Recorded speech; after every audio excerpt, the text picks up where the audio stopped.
Okay, the first song, it's called the Rise Up, Make Yourself Well. Yeah. As the years ache on, you get the face you deserve. It's a song about yourself? It's kind of, yeah, the whole song's about just... Yes. Is it a song about yourself? It started off about myself. It started off just really because it was 2002. I was beginning to have a really bad year. How just come? personally, well, just a lot of things were going on with the band, and just I was very sort of miserable at home. And my wife and child were the only thing that kept me going, really. But I mean, in sort of elsewhere, I just was really, really unhappy. So it had something to do with the record company and with the band change, with the... I think what it was to do with it, I was just tired. It was just got to the point where Graham had left the band, we had no more record label, and we was just kind of stuck in this limbo. And I think really it was like there's a saying in Northern Ireland which is wise up and like make yourself well. Mm-hmm. And it's really just about grabbing yourself and just give yourself a shake saying, look, it's not that bad, things are okay. And it started off about that, and it was just various friends of mine. It seems to be a lot of friends that I know were going through the same thing, actually. They were, friends not around the band? Or no, just okay. General friends. A lot of people that I knew that did all different kinds of things, and friends from all over were going through the same kind of thing. And it was just made me think, well, there's a lot of things in my life that were really good, a lot of positive points. And then whenever things started happening with the band, we were doing this record, we become a three-piece again, and the feeling in the band was great. Everyone was going, this is going to be perfect, this is how therapy should be, and so I started getting a bit more kind of addressing issues like that, and I just thought it's meant to be a powerful song. It's meant to be, it's me sending myself and various other friends, man, come on. But did you know, when you were in the bad year, what needed to change, or was it something that you just, well, you just made some changes, and after that you felt, well, this was right, or did you know it beforehand? You say, oh, this has to be... I think I learned an awful lot, like in my personal life and also in the band life in that year. I think really we all did. In the band, I think we kind of knew the band had lacked a bit of focus for a little while. How come? There's it's like that. I think what it is. I mean, with all due respect to Martin and Graham, I think what actually happened was that there's a phrase, and too many cooks spoil the stew. Yeah. And it was a bit like that. We didn't really have any idea where we were going. I mean, like Graham was listening to different kinds of music than we were. Martin was listening to electronic music. And we were kind of wanting to make a really great definitive therapy record. And we took the bull by the horns, and we just said, look, we want to become a three-piece, because myself, Neil and Michael are really, really into what we're trying to do, which is create the perfect therapy sound that we can get with the three people. So, I mean, that was a very brave step for us to do that, and to just make like with someone that we'd known for years, just saying to Martin, look, you know, this is what we want to do, and if you're not with us, we want to continue as a three-piece. And it was difficult, but we did it. And after that, there was a great sense of freedom, because we didn't do it for badness, or we didn't do it out of ego. We did it for the sake of the band, if this band was to survive. And a lot of things as well in my own personal life as well that were just changed, you know, that had to change. What do you mean personal life? What changes? Well, just little things at home, you know, it's like... I'm trying to think now what is happening. Okay, there's therapy tonight, and what else? Amplifier, but not artery. No. Okay. Sorry. It's okay. So confused. No, that's just little bits and pieces. I think, like, instead of I was sitting around, whenever I had time off at home, I would made it my point to start doing things again that I really, really wanted to do. And what we tend to do was I tend to come home, spend time with my family, but then whenever they were at the house, whatever like that, I wouldn't do anything creative. Okay. And I just said, well, you're sitting, I said to myself, I'm sitting in the house doing nothing, and I'm getting bored, and I should be writing songs again, and and if the songs aren't coming, I should go to the cinema, or just go in the afternoon, or I should go and take my bike and go for a ride out to the park. And I started doing little really simple things like that, and all of a sudden I started feeling brilliant. I think, okay. You know, like I'm just getting my head completely cleared. And do you still speak to Mark now? Martin? Yeah. I get emails from him occasionally, yeah. And what does he think of the album? I've no idea. I don't think. I think probably. I know that some of our fans on the website emailed his website to ask if he hadn't heard it. Okay. So I mean, I wouldn't expect him to anyway. Probably, you know, it's like he's probably still a bit, well, I don't know about now, but he was probably still a bit hurt when the record came out. I mean, certainly if I'd been asked to leave the band, I probably wouldn't have bought the record. You know? That's true. So Okay, another song. I was wondering, Here Be Monsters, you have one part of the lyrics you haven't printed in the CD booklet. It's the part, so here we are, all things must come to an end. Can you enlighten me? Tell me what to expect, because I'm lost, alone, and afraid of the future. Yeah. Is that done on purpose? Not printed in the That's the first time book? I realised that they weren't printed on it, so it wasn't deliberately omitted. No. I was thinking maybe some kind of secret message. No, some balls up with the graphic designer, probably. Okay. But you were saying, well, I think that's in the same mind frame written, because I'm lost, alone, and afraid of the future. I think it's the same mind frame. No, that was, I mean, a lot of the lyrics of the album were written during that time. I mean, the music was all written later on between us, but a lot of the lyrics that are on the new album. So you just first write the lyrics, almost? Well, no, well, usually, I mean, usually with therapy, what we would tend to do is we tend to write the music first. Okay. And once we have the music there, we bring the melody, and then the lyrics are kind of 9 times out of 10 the last thing. But with the last record, High Anxiety, and this one, I started thinking, well, it'll work a lot quicker if we get stuff done. You know, if the lyrics are done, you know, then also we can work around with the music with that. But did you know that already the sort of melody or the rhythm of the song when you write a lyric, or is it just words or? Well, with this one, because all the lyrics are written in advance. For example, a track like Polar Bear off the record, Michael sent me a tape with a drum beat and a bass line that he'd been working on at home, and it was really lumbering. Yeah.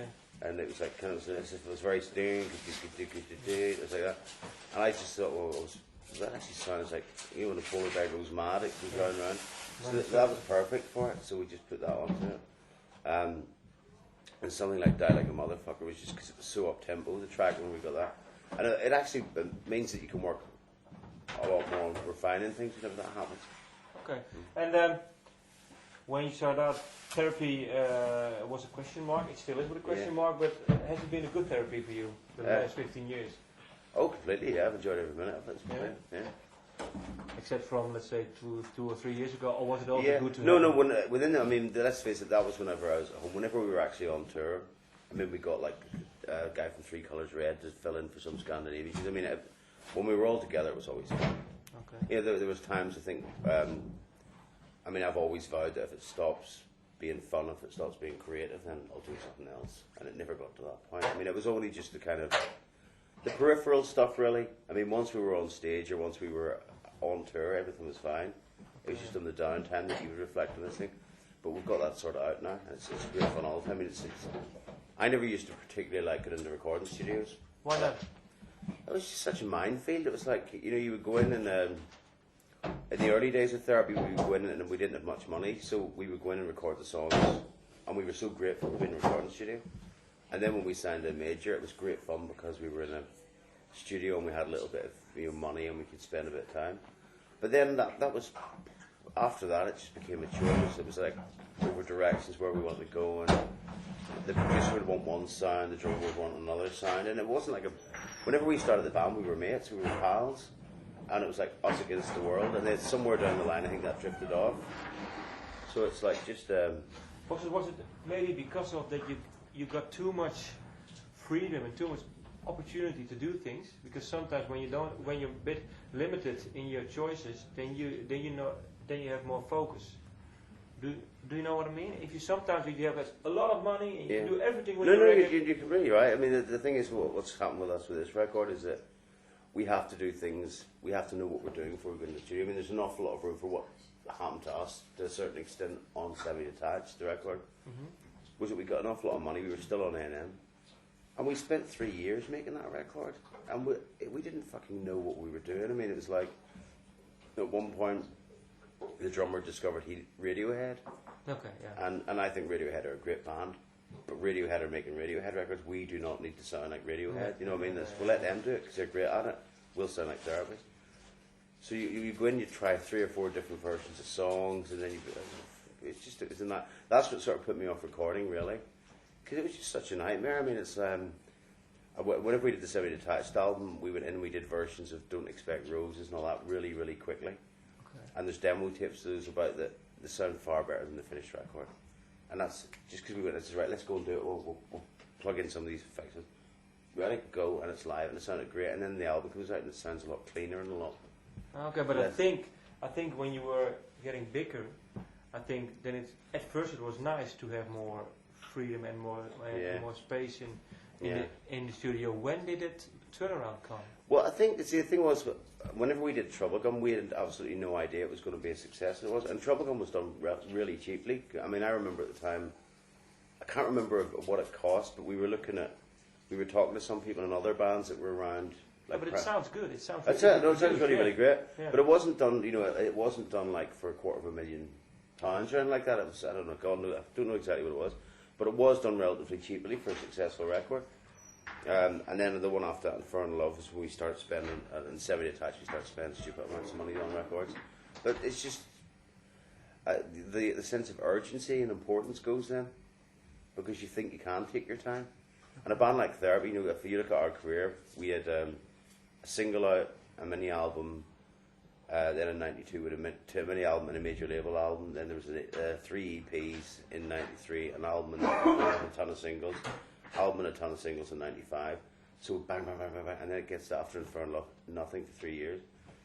So that was a turning point, maybe? I think when we began to realise after that the way we worked best. Like, say, for example, this record, we wrote the songs before we went into the studio, and we had the choice to go into the studio for, say, 6 weeks or 2 months, or rehearse like crazy for 4 weeks, get to know the songs inside out and back to front, and then all we had to worry about was playing them as best we could. Yeah. And that makes a lot of difference, because I mean, it's the average recording studio as well is about £2,000 a day, and if you haven't any songs written, £2,000 a day is a hell of a lot of money to rehearse. Stress on your neck. Yeah, but it's like it's stupid. It's just like you feel a bit. I always feel guilty. I feel like a kid with an expensive toy. Yeah. And it's like, the thing is, the old-fashioned way that we used to do it is you go home, you write a song, or you write a song in a rehearsal room, a small rehearsal room like this, and then you record it. And when you're in there, you know what the song is. You just want to record it the best you can and get the energy there. Right. And that's what this new album was like. We just did it in 2 weeks. So if you had to pinpoint then one word for this album, what do you think? Focused. I think this album's completely focused. It's not. It doesn't have as many catchy melodies as Troublegum, and it's not as wild as something like Suicide Pact. But I think it's a perfect balance for a Therapy record. It's my favourite Therapy records are Baby Teeth, the first mini album, Suicide Pact, and Never Apologise, Never Explain. Okay. Because that, in my head, is what Therapy's about. Whenever I sort of think of what the band should be about. And that's for you. So the mixture of, let's say, a pretty harshness and some melodies, so not melodies. Not melodies to the point. I mean, because the fact is, like, all those melody stuff. I mean, we did it on the last record with stuff like Voodoo Doll, and it doesn't really resonate. Honestly, coming from us, because you've got bands like the Foo Fighters, Offspring, and Green Day, and they do those really, really simple melodies really, really well. And with us, I think there always needs to be something else. And we know if we've got a ton of stuff, we could sit down and write a 3.5 minute pop. I could sit down and write a 3.5 minute pop song now. It's not rocket science, but it isn't it isn't Therapy. I mean, we could record it and say, "Oh, that's really catchy. I can hum that." Mm-hmm. But then you stick it out in the world, and the kids are going to go, "It's really not Therapy, is it?" It's just that kind of thing. Second-hand Foo Fighters or something. Yeah. Okay. Do you want to do another line? Rock You Monkeys. Fucked in the ass by a pinko snitch. Yeah. That's coming about McCarthy era communism. Okay. It's just really taking the piss, really. It's because later on you refer I think to Bush, I know, Bible Black Belt Tyrant. Yeah, I mean, it's kind of just really it's not really. It's like just about imagining myself as a despotic dictator of a small country wanting to get a piece of the American pie. It was just meant as a bit of fun, really. Okay. Yeah. Because it was a tribute to the Ramones, really, to start with. It was like, we got this really sort of like simple punk song, but it was a bit like sleazy, a bit like the Ramones. So there's references like to kind of the CIA and the FBI, because I'm a mad fan of the Ramones. They used to drop things like that in. Yeah. So it was kind of just like really like a tribute to the Ramones, really. Okay. So I was thinking maybe it was some kind of, let's say, you against America and... Oh, not at all. No, just Tony Cheek. Yeah. Okay. The ship is sinking, my heart is broken, and you did it. It took you 5 minutes, and I died in an instant. I was thinking maybe personal relationship or something. No, that's completely what the song's about. Yeah. And it's just that kind of sense. Whenever the things that are closest to you are going wrong, I mean, whenever it's in your occupation to a certain extent, it can be really, really traumatic. But there's certain ways you can deal with it. But I think sometimes there's a great deal of sense of panic when you feel that you might be losing something in your personal life. And something like this, it was written in one afternoon. It wasn't even it wasn't like my wife wasn't going to walk out and leave me or anything like that. It was just that thing when she's my best pal in the whole world. And that's how close we are, that whenever we have a fight, I just feel like my whole world's been taken away from me. And is she also from Belfast? Or? No, she's English. She's English. And you live now in a town east of London? Cambridge, yeah. Cambridge, yeah. Okay. And do you visit Belfast still often? Or? Yeah, we've been over twice this year, 2 or 3 times this year already, and we're going back to gig then. In about 2 weeks' time, we'll be going to gig there, and we'll see people when I'm back there as well. And does your family still live there? They do, yeah. Well, my mum and dad live there. The rest of my family, my brother and uncles and stuff, all live in England now. Okay. So it's just mum and dad are really there. And you were saying this, the song "The Ship Is Sinking" is about a relationship. What is for you writing songs? Is it to feel, to deal with some kind of emotions, or to write it? Put the emotion on print, or what is for you? Is some kind of therapy? No, I've never thought of it like that. It's I mean, I've been writing songs and lyrics just from as long as I can remember. I mean, I was just that classic, even at school. Okay. When I was 14, I was writing lyrics for like imaginary bands that had never formed, Okay. And it was just whenever we got the band together, I sort of felt comfortable doing it. I felt comfortable writing lyrics, and so it's not, let's say, sometimes when you write, let's say, a lyric or a poem, then sometimes you can grasp your emotion and understand it, but that's not for you the case, or? No, I think for me what it is a great deal of honesty in there, and I don't know, I don't analyse it. I don't analyse it at all. It's like it's what comes out of me, and it's like if I like it and it fits with the music, that'll be fine. I mean, there's not there's probably a great deal more depth in it, but I've never sat down and thought about it. I think it's unhealthy when songwriters or lyric writers start to analyse their own material. I can analyse other authors and other poems till the cows come home. I love doing that. I love reading books and analysing what some people said, but not with myself. And I think it's maybe too close, too personal? I think it's too close and too personal. Plus, also, I'm very instinctive when I write. I get an idea, and I'll maybe not write for months, and then I'll write a load of stuff really quickly. And I think it's important. I mean, whenever we're recording songs, I'll go over the lyrics and see if there's anything I want to change. But I think it's really important that you try and keep that exact feeling of what was going on in your head at that time. And let's say, are you alone responsible for the lyrics, or do the other band members also, let's say, have a say in it? Or well, they've never actually wanted to do. No one's ever come forward with any lyrics. Okay. I mean, it's just one of those things I think it was taken for granted that I was, because I wrote from the very start, and I mean, I'm totally open-minded, kind of like that. But I just think it's like it's always been kind of taken for granted that I would do it. Okay. Polar Bear, you pinch me in, I'll turn on you. Well, who was the song about? I was thinking maybe about former bandmates, maybe a relationship again. Or? No, not former bandmates. I think it's just about. It's just really like little people's suburban nightmares, really. Okay. Sometimes they get everything they think they want. They get their house, they get their car, and then they realise that they're totally bored shitless. Okay. And they've got absolutely nothing in their life. They can, apart from blowing their wages on kind of drinking, gambling tables, drinking, and kebabs. Okay. And it's that kind of thing where people feel like that. I mean, the song originally when I wrote the song, I was trying to write something like Spike Milligan, the surrealist. He's a surrealist comedian in the 70s. Yeah, he's famous. I mean, when he died, his headstone said, "I told you I was ill." Yeah. Okay. Yeah, and he had a lot of psychiatric trouble. Okay. And he was that kind of tragic comedian. There's a great sense of tragedy in his life, but he was very surreal. And he used to write all these poems about animals and stuff. And I'd written this thing at home one night, like literally about 2 o'clock in the morning, just wrote it on a little piece of paper, like, I'm a polar bear, because I was also feeling quite bored. Yeah. Like, I think my wife and son were in bed, and I was just sitting down, just bored. And then Michael sent me this piece of music with the drums and the bass, that lumbering thing, and it just fitted it perfectly. Okay. So let's say, do you always try to capture the, let's say, the song atmosphere like you did now with Polar Bear? Is it just coincidence now? Well, sometimes it is a really good coincidence. And other times, I mean, you've got a track on the album, last one, The Heaven's a Loser, and there's a sense of like a race. Yeah. So the music's very kind of quick and on the edge.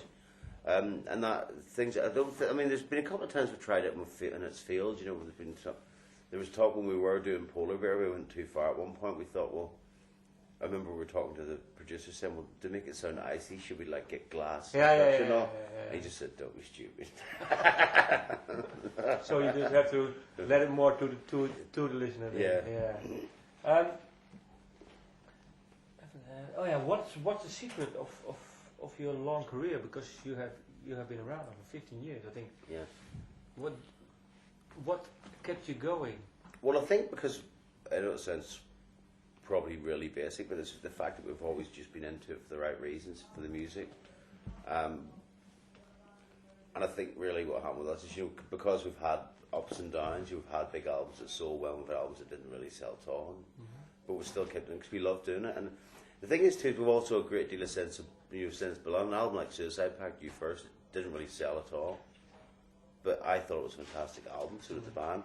So I mean, we're not going to split up because it didn't go into the charts, because I think it's fantastic, and we toured it and the audience loved it, and now a lot of Therapy fans, it's one of their favourite albums. But I think a lot of people get into the music business and they start seeing it. It's always been there, but it's among rock and roll musicians, I would say in the last maybe decade to 15 years, rock and roll musicians have actually started seeing it as a career. Yeah. And looking at it in blunt terms of the 10-year plan. And so you are saying it's more like a way of life for you? Well, it's a way of life. I mean, obviously we have to pay. We have to make sure that we make a living out of it. But at the same time, it's we just consider ourselves musicians. Well, the thing is, we never sat down with a master plan. Okay. I think that made it easier because we've never felt that we failed. We never sat down and said we'll make 2 indie albums, signed a major, work our way up, and then we'll hopefully break the States and all this. We never had that kind of plan. So you also don't have a plan, let's say, for your own future within 10, 20, 30 years? No, I mean, I like to think we're all bright and intelligent enough people that will know when it is time to call it a day. We definitely will, we're not, and we can all work in music if we wanted to. But for us, it's like we just take each album as it comes. I mean, we're really enjoying this record at the minute, and we're thinking about the next one, but we're going to tour this record out through the next year.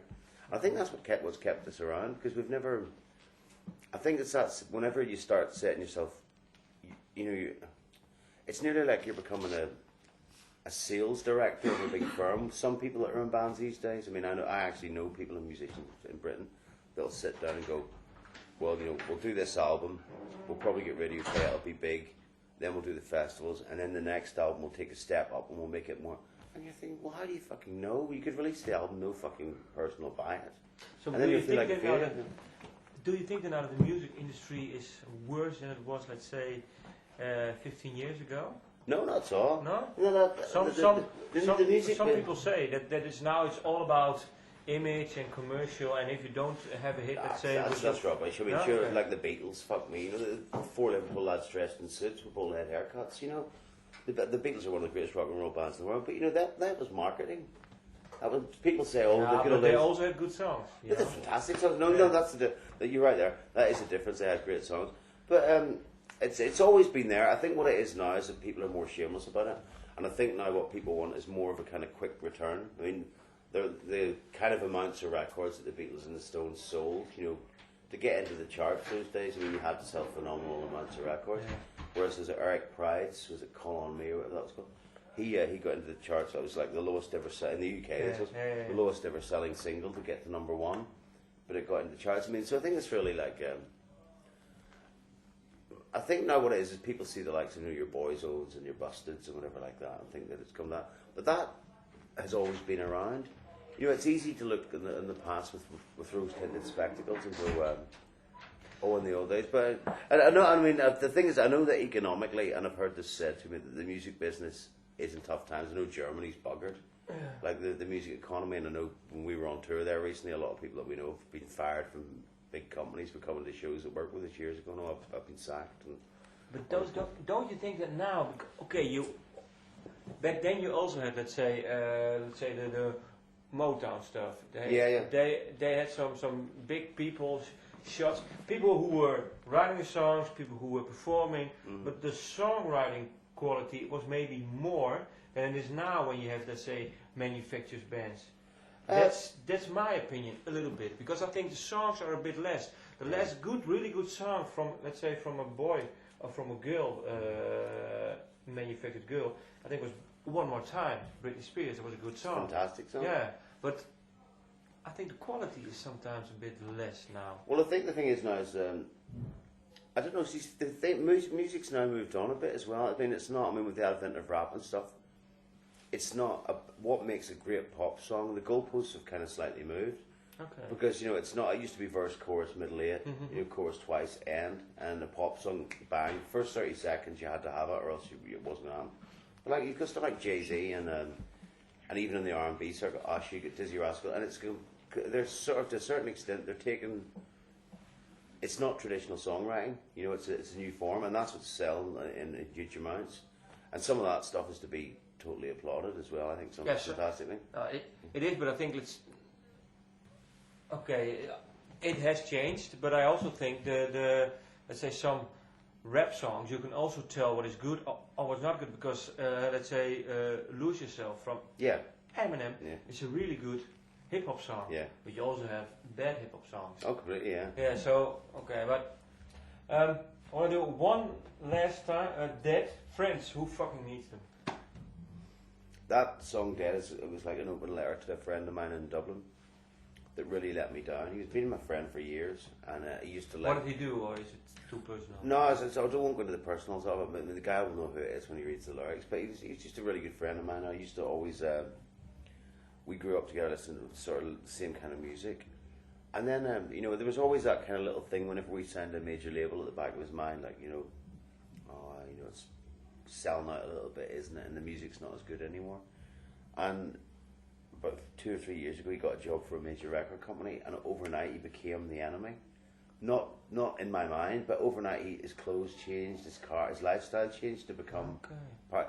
And it was just frustrating for me that someone that lectured me for many years on, we signed a major label, don't be acting like a rock star, and you don't be doing all these expensive videos, to all of a sudden be working with people doing expensive videos and talking about AOR artists over dinner and playing golf and stuff like that. And it's like, and that was it. I found it really, really frustrating. But is it also that sometimes people who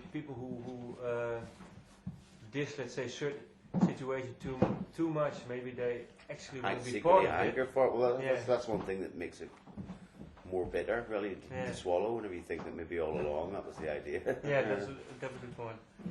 Okay, thank you. You're welcome.